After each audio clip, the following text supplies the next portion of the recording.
So it's an honor to really be here with you all, and I think it's fantastic that as parents, you all or people who might work with Korean or Asian families are all here to learn and to be a part of this community. So I think in a lot of ways we are in a very unique position to be raising these children that are bicultural, maybe even bilingual.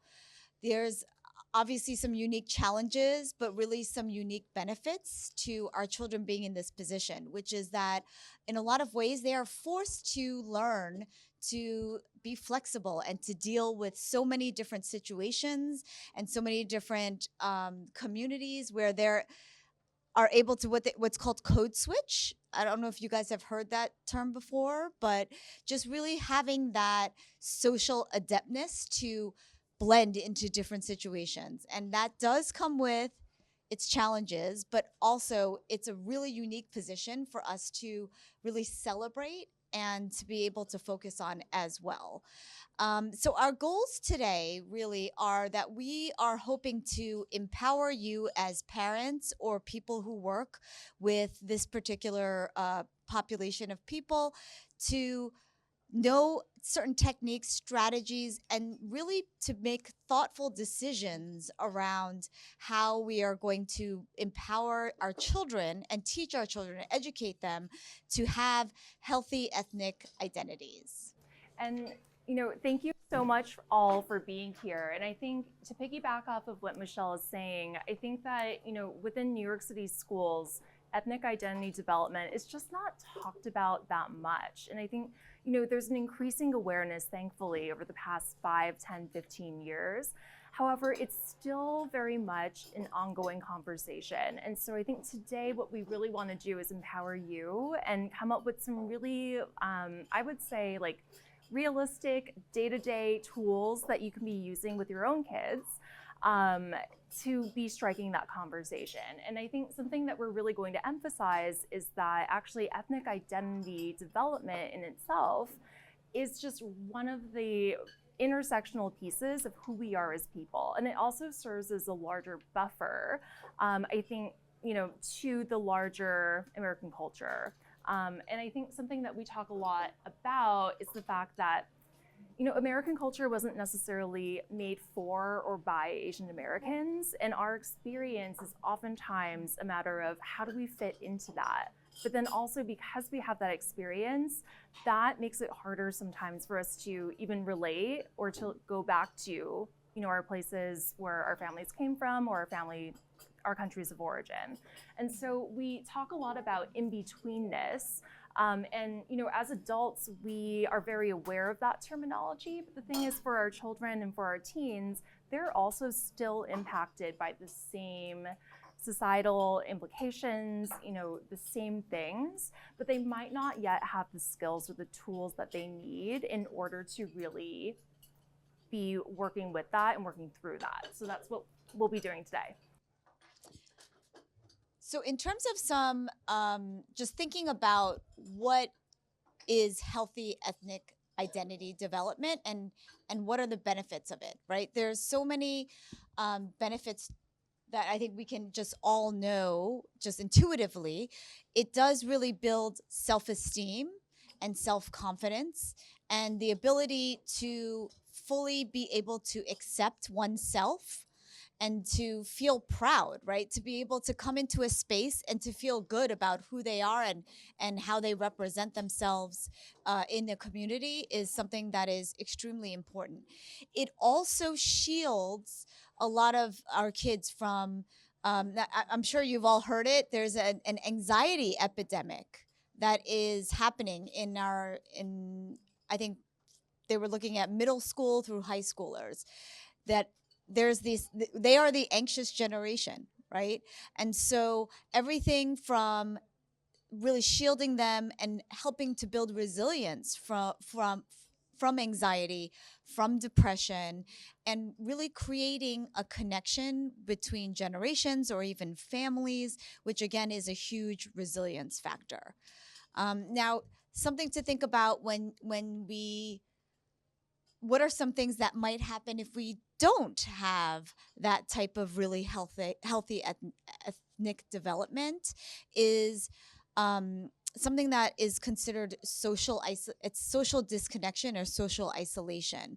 And another thing that's called a fragmented self, which really means that there are parts of themselves as a whole being that the children themselves cannot accept about or don't like about themselves. And then so there are ways in which people will quite literally isolate and try and separate parts of themselves and not create that whole acceptance, right? That whole body embodying it. And so that will lead to feelings of worthlessness, which unfortunately we do see a lot of. And Dr. Laura and I, dealing with the families that we do and the children that we see, is a lot of those defining themselves based on things that are not really stable, right? They might define themselves on what they achieve or how other people might view them, right? Which are things that again lead to some mental health challenges and some challenges in just how they function throughout society. Yeah, and just to piggyback off of that, Michelle, I think we talk a lot about intersectionality, and there's a really big push right now to think about identity as being intersectional. So ethnic identity is just one piece of that. And I think, the more that we can actually have that be a protective buffer, that actually can really have really great mental health implications for our clients. And I think, or our children and our teens. And I think the other thing too is that it's never too early to actually start that work. And I think we talk about it a lot, that actually children are absorbing, just things from the media, what's happening in our families, basically since birth. If we're thinking about the actual stages of identity development, we want to emphasize that there is like a linear model. However, it doesn't always completely track to developmental ages. So, but some things that you might actually notice is when you have a child who's maybe, in early elementary, around that age, they still have an ethnic identity, but they might not yet be thinking about it. But I think there's parents can play a really important role here in just exposure, as well as just shaping, what they're thinking about for themselves. Like I always think about for myself when I was 4 years old. So I grew up in Hawaii, which is also why we see clients in Hawaii. But my name's Laura. I was obsessed with Sleeping Beauty Aurora. And I drew myself, with blonde hair, and came back 4 years old, really proud, brought that picture back to my mom. My mom was like, whoa, why does Laura have the blonde hair? And just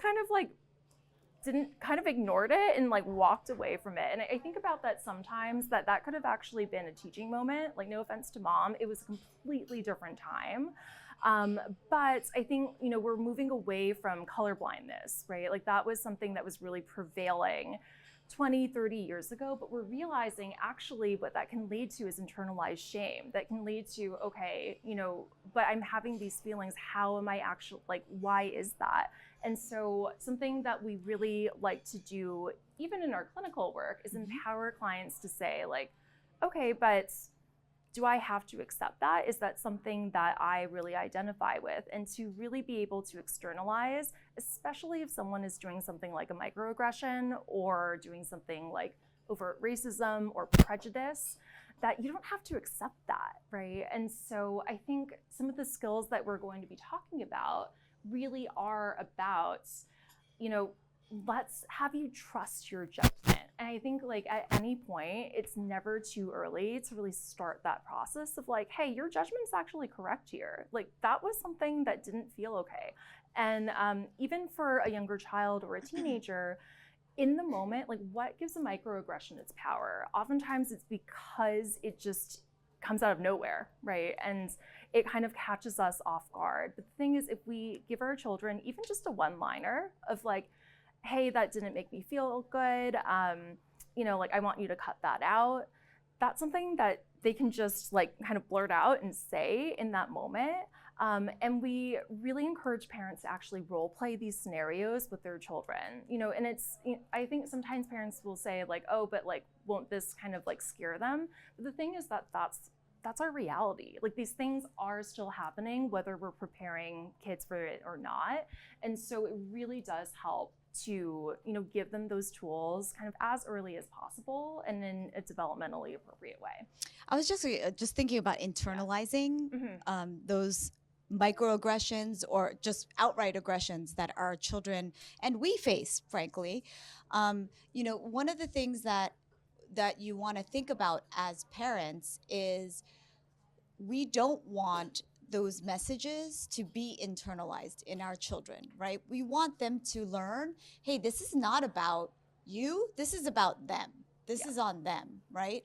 And so one of the things, I was just thinking about an experience that I had when I was younger. My grandmother used to live with us, and I went to a school where there were not a lot of Asian people, and so I was surrounded mostly by non-Asian friends.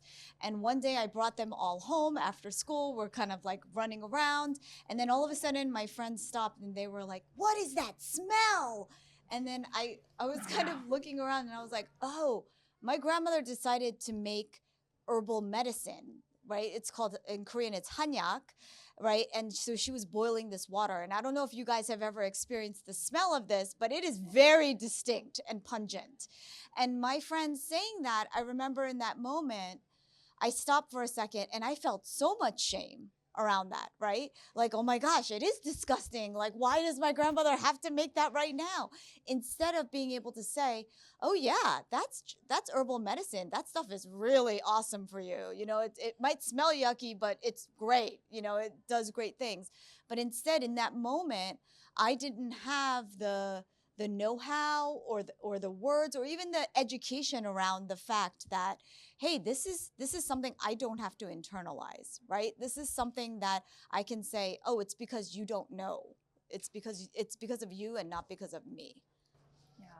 And I think all of us here probably have really similar experiences to that too, and I just think about that weight that we carry, right? And I think what's really hard when we're talking about this work is that we grew up with the same racism, essentially, the same issues. And so it's really important for us to also model our own unpacking, right? And so that's really important for that process. And I think especially if you have preteens or teenagers, that's actually a great opportunity to be curious together and to have those conversations. So rather than, okay, let's explore, why is this hard for you? It can be like, hey, I'm going through the same thing too. I'm affected by the model minority myth. Like, I'm affected by microaggressions. Let's talk about this together.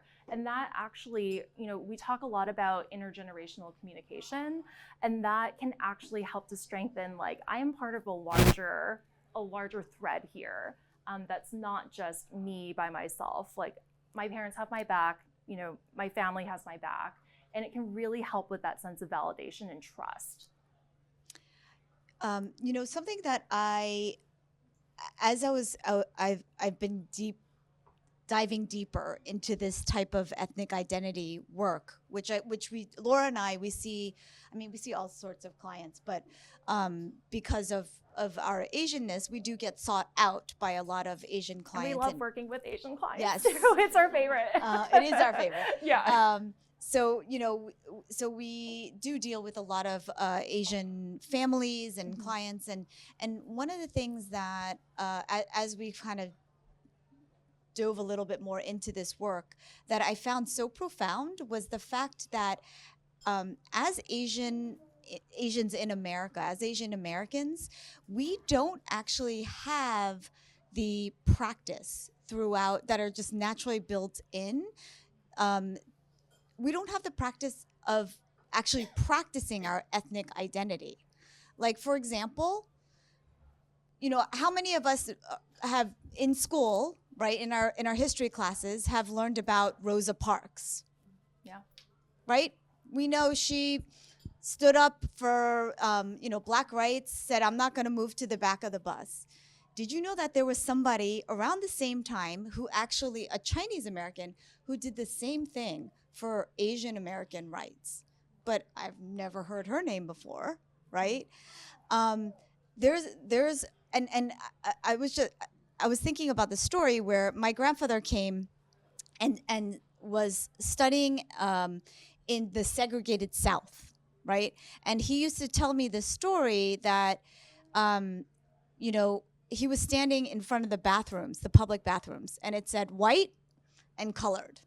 And he knew that the colored was really for Black Americans, right? And so we would stand there and he would look at it and be like, where do I go exactly? Mhm. And he's like, well, I guess colored, right? And so there are these experiences that we have never heard of, right? These stories that have never been told. And I think there's a way in which, because we don't have those experiences just built into our school systems, into our regular experiences, where we don't have the opportunity, and our children don't have the opportunity to really practice what it means to be Asian American, right? They're not forced to think about or you know, or even educated on, like, what does that, to even think about it, right? Like, what does that mean? What does it mean to be Asian and in America, and how to move through the spaces in that way? So there is a way in which, as parents, I think this is where it becomes even more important for us to be able to introduce some of the space, give them the space to think about this, but then also to introduce them to some of these stories, right? Whether it's your own family stories, things that you might have gone through, or just other people, right? That you might have heard about, read about. They do need this type of exposure and the space and the know-how to think about their own identity. Yeah. And I think at MAP, we love a good practical skill. We're both cognitive behavioral therapists. If you know anything about it, it's all about skills and tools and things that you can actually implement. And I think something that I would recommend is that, children really thrive in structure, right, and consistency. And so a way to actually incorporate something like ethnic identity development would be to actually maybe, for example, choose a day, like maybe Sundays, could be like Korean food day or something like that. And that's something that every Sunday you make some type of recipe and you can celebrate and talk about that recipe. Another could be, making sure that you're celebrating actually, Western holidays, sure, but also, Eastern holidays. And I love clothes as actually being a really great link, because I think, clothing, especially for younger children, it can be something that's incorporated in like play, but then also for teenagers, it's something that they can really take pride in. So if you have any like heirloom pieces, or even, it can be a big deal to like, I'm Japanese, Chinese, and white. So for me, it was, a cheongsam got passed on from my grandmother, and it was really meaningful for me to get that when I was a teenager. And I remember, going with my mom to buy my first kimono and celebrating Children's Day. That those things, like those practices, are something that kids can really look forward to, as well as really take pride in. I think the other thing that another tool that we always think about is creating that open dialogue within the home, right? And so I think, as parents, it's important to realize that, so we all want our kids to feel proud of who they are and their ethnic identities, but it is a journey for them. And so we want to be able to have that space and that dialogue for those struggles that they might be experiencing. And I think it's important that we remember and be patient that it is, struggling with things, having conflict is a part of that journey and a part of their journey. And that when they come to you with certain things about, their conflicts about being Asian, or certain things that people may have said to them that were not kind, or racism or prejudice, that you create that space and that dialogue for them to feel comfortable to bring that to your attention and to discuss that as a family. Yeah, and Michelle, that actually really reminds me of one of our skills. So we love a good acronym, and this is one of my favorites. So the acronym is PAUSE, and it's just, it's great for ethnic identity development, but it's also really great for just conversations with your child. And this will be available actually on our website. So Chris, our assistant, is amazing at making the best worksheets that are really age appropriate. So please just check it out. But the acronym stands for P. Literally just take a moment, acknowledge, what your child is feeling, validate how they're feeling, saying like, that sounds really frustrating. I'm sorry that happened. Understand and really try to empathize. And I think this is where something like sharing your own story can also be really appropriate, and just saying like, hey, I get you. Like, that sounds like that's really tough. Like, that reminds me of something that I went through when I was your age too. Offer that support. We're really thinking about our homes as being kind of that protective bubble, and also the place where we're learning these skills. And then engage. I think it's like, I always think about extended family, and I think, as an adult, I can say one of the most beautiful things I've experienced is really getting to know like my second cousins and third cousins, and really making an effort to do that. And actually, connecting with your extended family and modeling that also teaches your child to like, hey, I can reach out to my second cousin. Like, it doesn't just have to be my sibling, and can kind of keep that community feeling going into the next generation. Yeah, I think really modeling is an important part of this as parents and adults in a lot of the children's lives. Being able to show them how you feel proud of your ethnic identity and how you are integrating parts of your ethnic identity into just everyday life, whether it's food or music, or even the idea of watching, I don't know, K-dramas, different movies, music, right? Obviously, K-pop is a huge phenomenon right now, and so really having that exposure and modeling that to our kids of this is how. This is so much of parenting. Modeling is huge. This is how I feel about it. This is how I'm doing it, and being able to show them that. The other thing that I think is equally as important is, and sort of extending that, is the exposure to not just your own ethnic culture, but to other ethnic cultures as well. So whether it's the books that you have in your house, or the art that you're going to see, or even films in that way, to be able to say, hey, there are other people who are minorities as well. We're not the only ones that might feel different, with that there are um, other cultures, other ethnicities, and that there's an openness to difference. And that is the biggest part, because you have to, different doesn't mean bad, right? Different means just different. It's about opening that curiosity and being able to understand and to learn that you're not the only one that is feeling different. Yeah, absolutely. And, I think that something else that we talk a lot about is just being part of this larger culture, right? I think that we have a duty to really not just support our children, but also to support ourselves. And this is something that I think is maybe glossed over too much in parenting literature sometimes, or it's like, okay, take care of yourself. But what we always hear is like, with what time? How am I going to like go to acupuncture? How am I going to like find time for myself?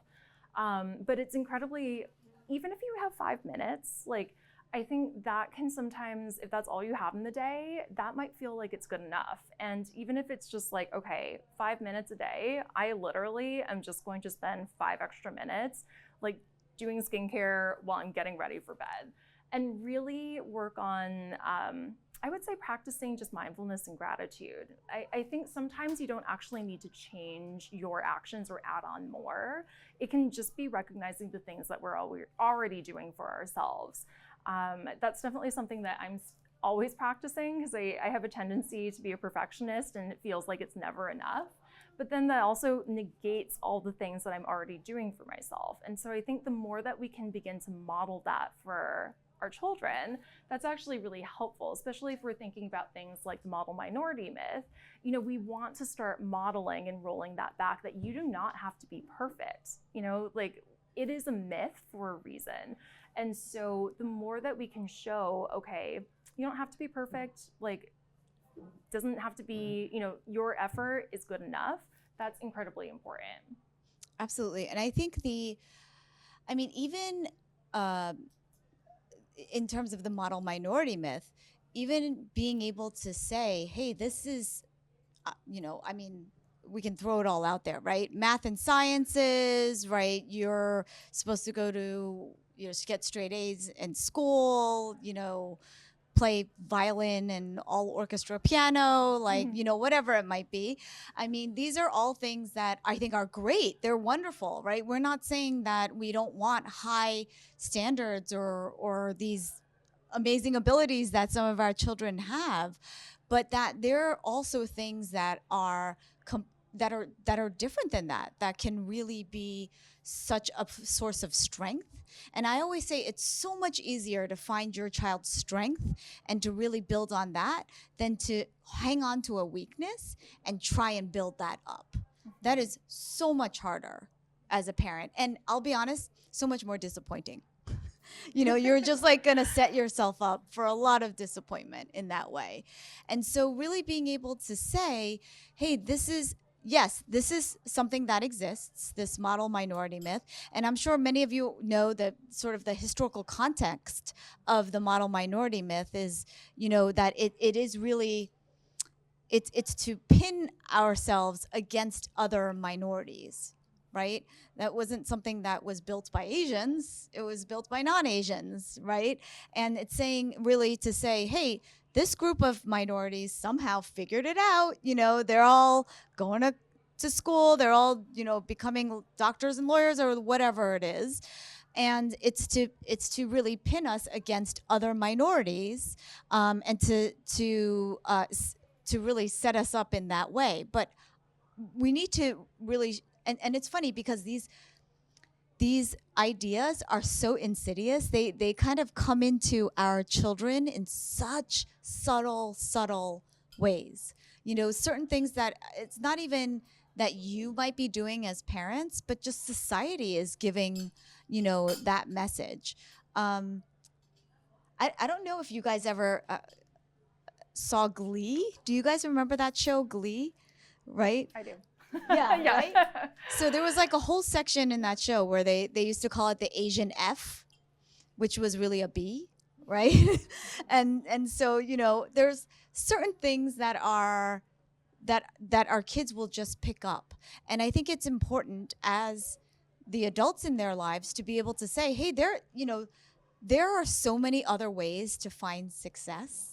And defining success in so many different ways too.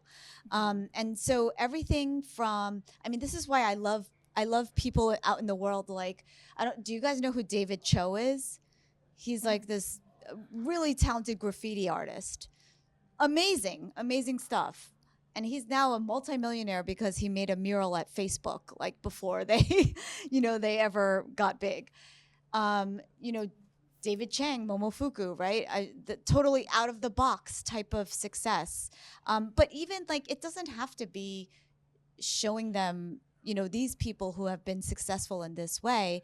But, there are people who are wonderful, good people with amazing hearts, right? That's a different way of finding a strength and a success, right? Or this particular person that, it doesn't have to be about fame and money per se, right? But really about, hey, this person, look at how wonderfully happy this person is. This person seems to be able to, be so resilient and celebrating that in others in that way that the model minority myth does not allow our children to do. One of the things that I always say when I work with the younger Asian clients is I am an Asian that is not good at math. Like, that's it. Own it. I own it. Yeah. I own it. And small secret, I met my husband at Kumon. You do have the best meeting story. It's like Kumon love so connection. Good. Kumon love. But it definitely was not a forte of mine. And you know what? It's okay because I found something else that was a strength of mine and I ran with it. And I found my own path and I'm happy. My husband always says Michelle never complains about going to work because I love what I do. Absolutely love it. And so just really being able to help our children break out of that mold because society won't. Society won't do it for our children.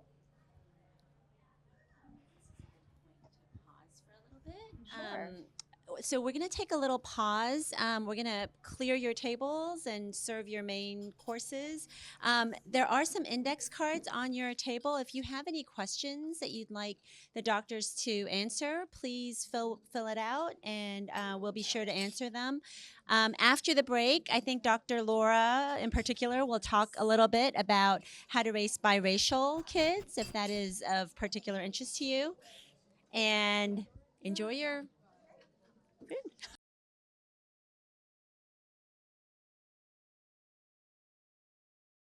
Something that we just glanced over but is really important that I wanted to bring up is something called the fawn response. Has anyone in this room heard of that before?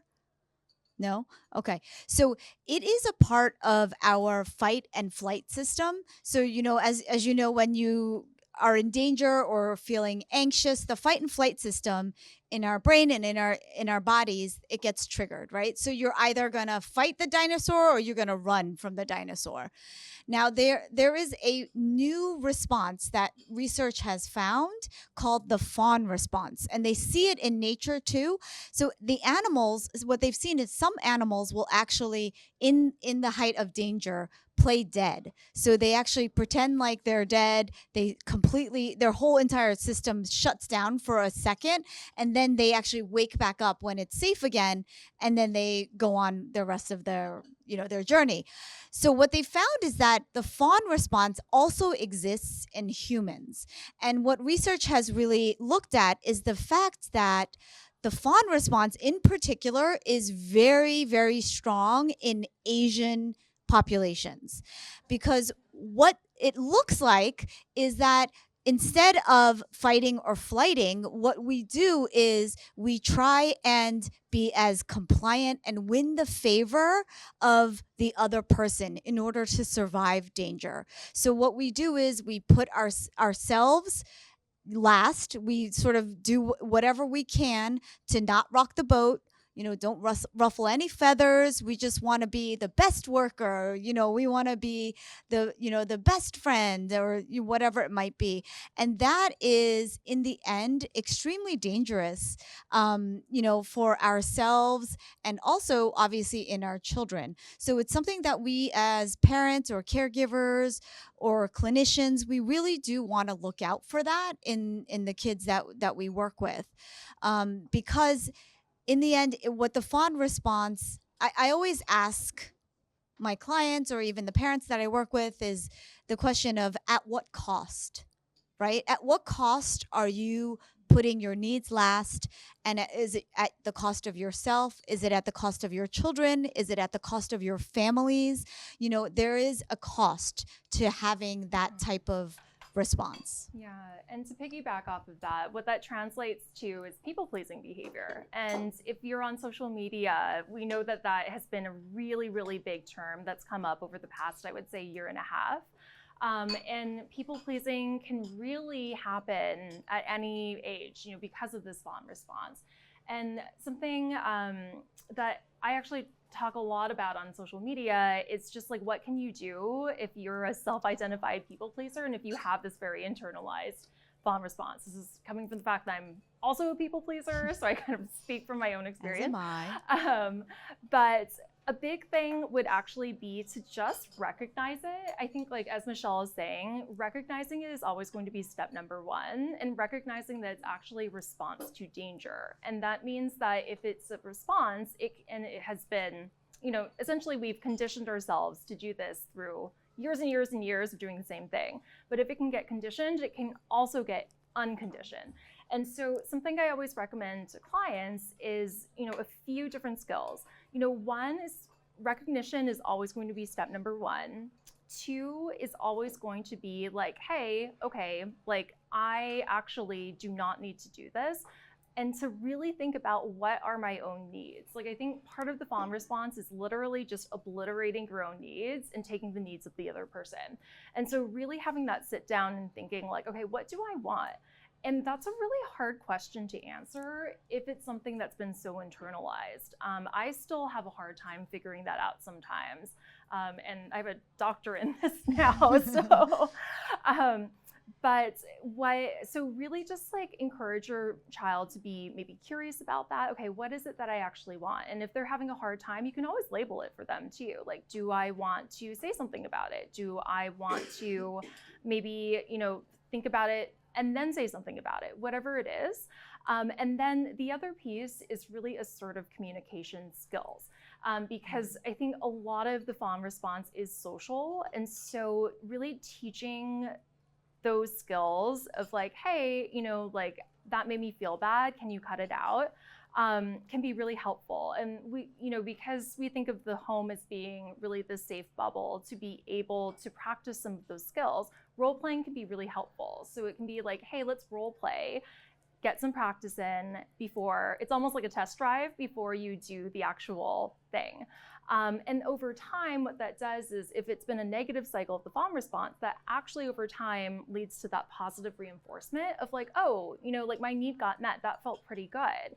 And that encourages our kids to then actually be self-advocating. And over time, that creates someone, that has a more intact sense of self-esteem, that has less anxiety, less stress, like more self-confidence. These are things that don't necessarily change in just one instance, but over time we actually can really see that progress. And we actually see that with our clients in therapy sessions, I think all the time, especially if they're coming in for that. And I think, Michelle, because we see so many Asian American clients, this is something that we work a lot on with our clients. Definitely. Yeah. And I think, that leads me to this whole thought of, okay, what do we do, right? Like, how do we help our kids, whether it's, overcome the people pleasing cycle, or if they're faced with discrimination or prejudice or some sort of racist statement, what do we do for them? How do we prepare them for that? And so there is a model that is out there. And so this is on our website, I believe, right? So if you go to our website, you can download some of these worksheets. But these are just important ways to address prejudice and certain points that you can bring up, broken down by age appropriate ways. And so this is definitely something that I encourage everyone to take a look at.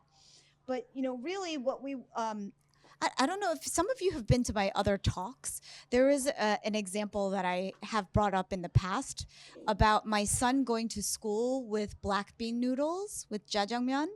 And if you remember this, he basically loves black bean noodles. He brought it to school. He's excited, opens up his thermos, and then everyone sitting around him was like, ew, those are poopy noodles. Oh, we're all having it here, actually. He's like, those are poopy noodles. That's so disgusting.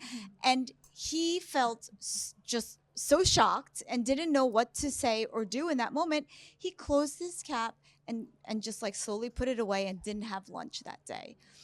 And then when he came home, I saw that the whole thermos was still full. So I was like, what's going on? And he proceeds to tell me the story. And, I have to say, in that moment, as a parent, I mean, so many feelings, right? Enraged at like, what's wrong with these kids? And, how could they be so mean? And then there was a part of me that was so compelled to be like, you have to stand up for yourself. Like, you can't, just let them say that and you feel all bad about your noodles.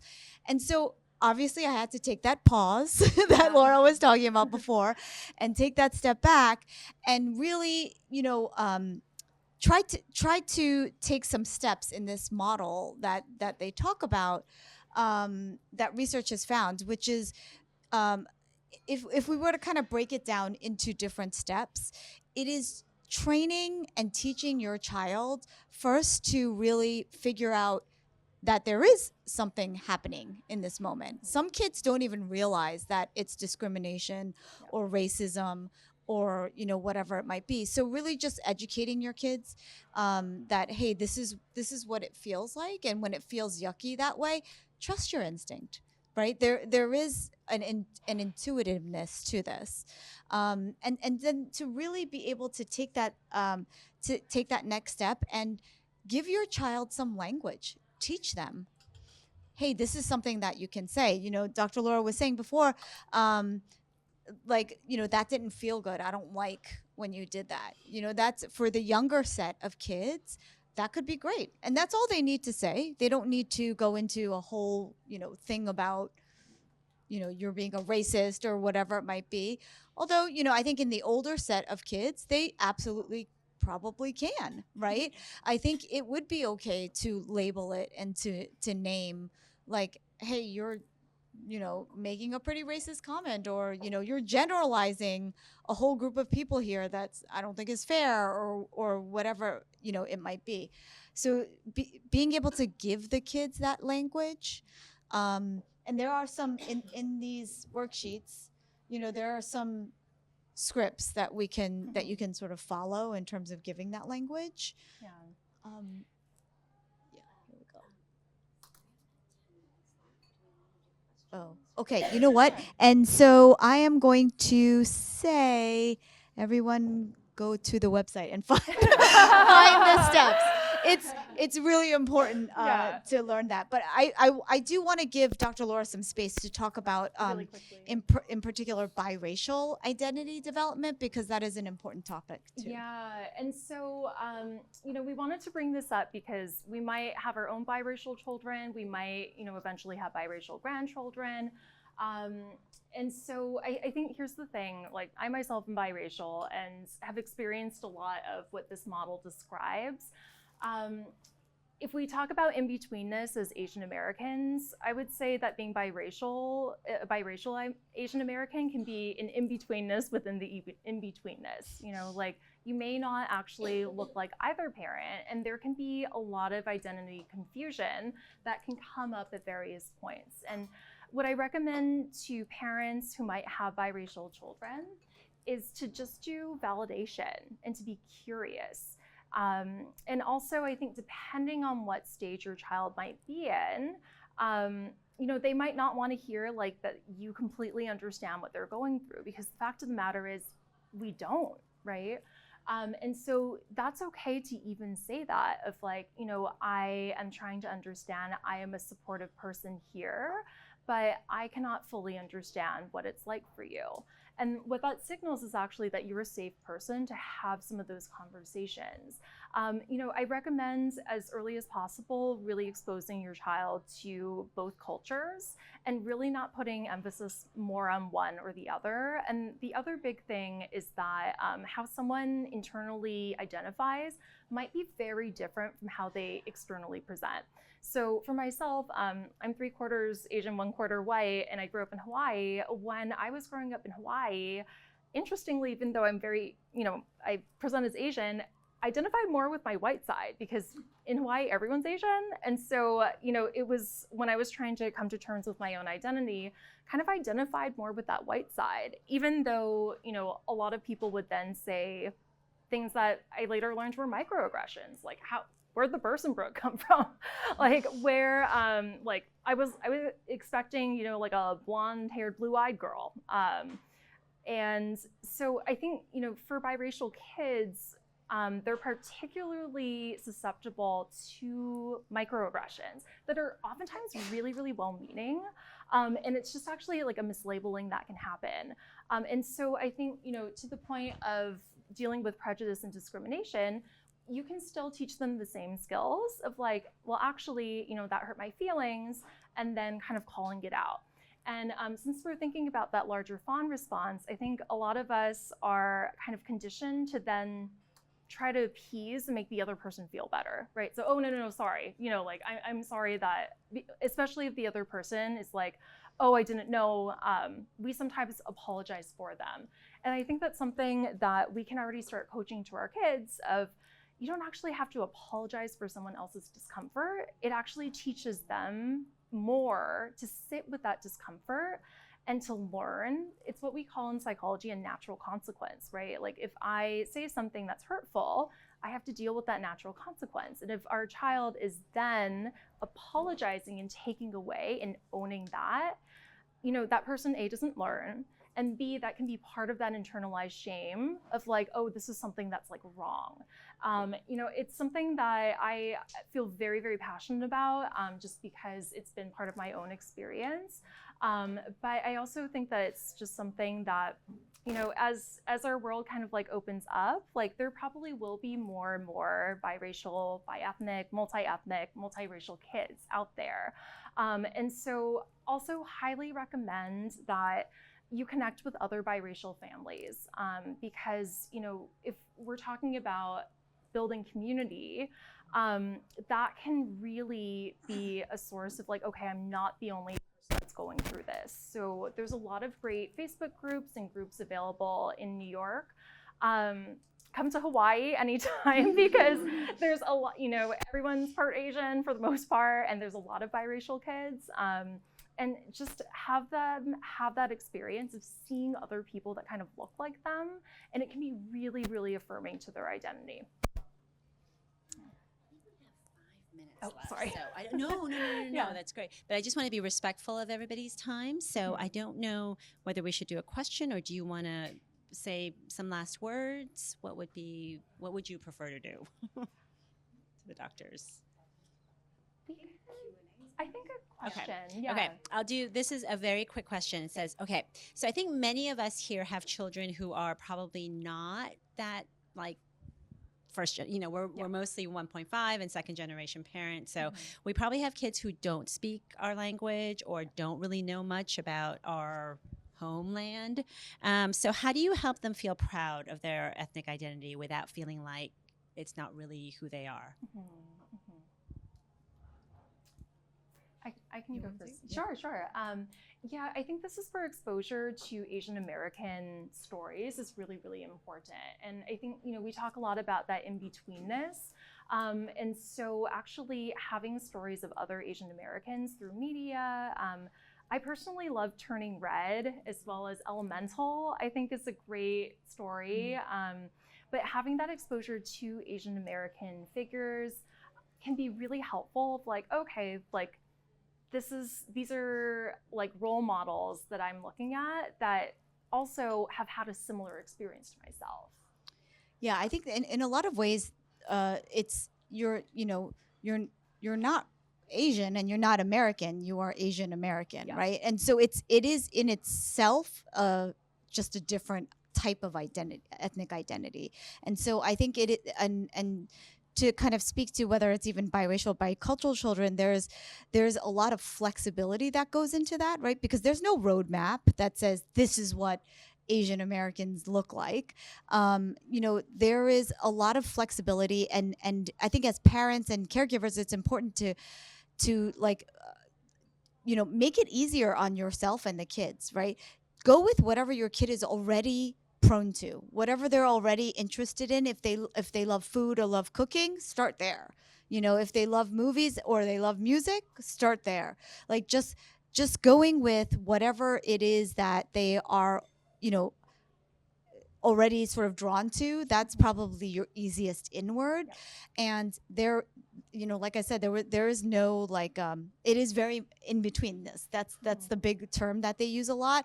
Is there is an in betweenness in finding that ethnic identity as an Asian American.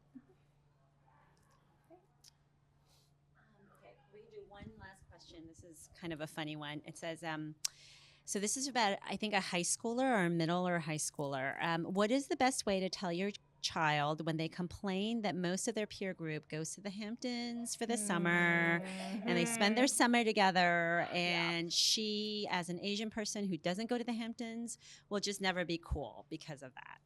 I know. So this is actually something that we do hear a lot A of, like lot.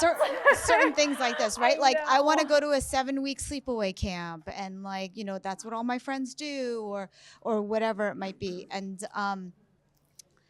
you know, it's just, I think, I mean, generally speaking, I'm sure a lot of our kids will go to sleepaway camps and, you know, things like that. But generally speaking, it's not the way we grew up, right? But like, I know I didn't go to 7-week sleepaway camps in the summer. And so I think there is a way in which, like, I think first validation is extremely important, and I cannot tell you how important this is as a parent or anyone who works with kids, because this generation of kids, validation is one of the most important parts to them, and so really learning how to validate. We could do a whole course on validation, honestly. I know. Just remember, validating a child's feeling or experience does not mean you are agreeing with them. It just means you're hearing them and acknowledging, this is how you feel, I'm hearing it. So really start by validating that. Yeah, it is tough. Like, I bet most of your friends go away out east all summer and you're not there. You know, I'm sure most of your friends go away, you know, for 7-week sleepaway camps, and that really stinks to feel like you're different, right? That you're left out. So start with that validation first, because otherwise anything else that comes after, your kid is not going to hear it. Not at all. So absolutely must validate first. Then I think the second part is to really explain to them why. I mean, it could be various different reasons why you decide not to do that with your summer, or the way, you know, I mean, anything in that matter, right? Really try and explain to the kid, this is the why, this is our values as a family, and this is why we're doing this. And these are the choices that we're making, right? And that I think there is sort of like like what we call a middle path. We want to sort of meet our kids somewhere halfway. Hey, we might not spend the whole entire summer there, but, you know, do you want to, go visit for a little bit, you know, with a friend or whatever it might be, and then really find, you know, what I always say to my child is, if you're not going to be invited to the table, make your own table and make it more fun. You know, and so really find a way for you as a family to be able to do that, you know, for your child. Yeah. And I'm just going to do a really quick plug. We love family values. Actually, on our website, we have a family values worksheet. And we find that really grounding, just to write down your family's top 5 values. And you can do it together as a family, at a sit down at a meal, and really like ground ourselves in that. And I think to Michelle's point, it's like, when we're really thinking about our family values, those are the things that we really want to be emphasizing. And the other thing I wanted to add was just, you know, gratitude as a practice, right? It's like encouraging, like, okay, well, we might not be going to Hamptons all the time, but, you know, like, let's think about the things that we are doing that's maybe bringing us joy, that's part of our family culture. I think also remember that our children struggling like that is not necessarily a bad thing. It's true. Yeah. It's hard to sit with our kids and you know, to know that they're feeling left out or they're feeling bad, and especially it feels even worse when you kind of know you could maybe do something about it too, but you're choosing not to. But I think it's important to remember that your kids' struggle like that is actually in the end just going to make them stronger, and you know, they have to experience some struggles like that. You know, they have to learn how to overcome, because they're not going to always be you know, feel cool or like be in the in crowd or, like I said, invited to the table, you know? And so, really, just knowing it's hard as the parent to watch it, but knowing that, okay, this is also good for them. Like, this is okay that they're feeling that way. I think that's a really great point to end.